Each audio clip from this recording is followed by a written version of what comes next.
ഗോകുൽ സുരേഷ്, നിങ്ങൾ ഈ പറഞ്ഞത് വളരെ മോശമായി, വളരെ മോശമായി. ഈ വീഡിയോ നിങ്ങളൊന്ന് കണ്ടു, എന്നിട്ട് നിങ്ങളുടെ അഭിപ്രായം പറ.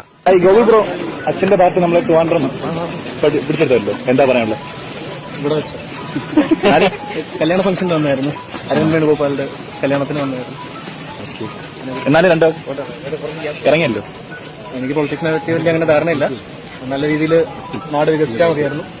എനിക്ക് തന്നെ ഇപ്പം 32 years ആയി. ഞാൻ ജനിക്കുന്ന ഒരു കാലം തൊട്ട് ഇപ്പോൾ വരയ്ക്കും നമ്മൾ എക്സ്പെക്ട് ചെയ്യുന്ന ഒരു ഡെവലപ്മെന്റിന്റെ പലതും ഉണ്ടായിട്ടുണ്ട്. ഈ ഒരു കാലഘട്ടത്തിൽ നമ്മൾ എക്സ്പെക്ട് ചെയ്യുന്ന പല സാധനങ്ങളും ഇതുവരെ ഉണ്ടായിട്ടുണ്ട്. അത് അങ്ങനത്തെ ഡെവലപ്മെന്റ്സ് ഉണ്ടാകാൻ നമ്മൾ ആഗ്രഹിക്കുന്നു. അത് ഏതെങ്കിലും വഴി, ഏത് പാർട്ടി വഴിയെങ്കിലും നന്നായി ഒന്നുണ്ടായാൽ മതിയായിരുന്നു. അറിയാൻ നമ്മളെ സൂക്ഷിക്കുകയായിരുന്നു. നല്ലൊരു മാറ്റം വരുമോ? നല്ലൊരു മാറ്റം വരണം. High time.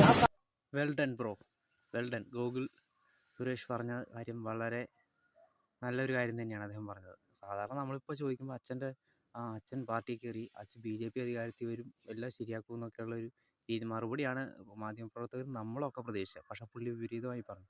പാർട്ടി ഏത് ഭരിച്ചാലും നാടിന് കുറച്ച് നന്നായാൽ മതി, മതം ഏതായാലും മനുഷ്യൻ നന്നായാൽ മതി, അതായത് പാർട്ടി ഏതായാലും നാട് നന്നായാൽ മതി. നമ്മൾ മിക്കവരും, ഞാനും ഈ ഗോകുൽ സുരേഷ് ഈ പറഞ്ഞ അഭിപ്രായത്തോട് 100% യോജിക്കുന്നു. ഏത് പാർട്ടി ഭരിച്ചാലും നമ്മുടെ നാടൊന്ന് നന്നായി കണ്ടാൽ മതി.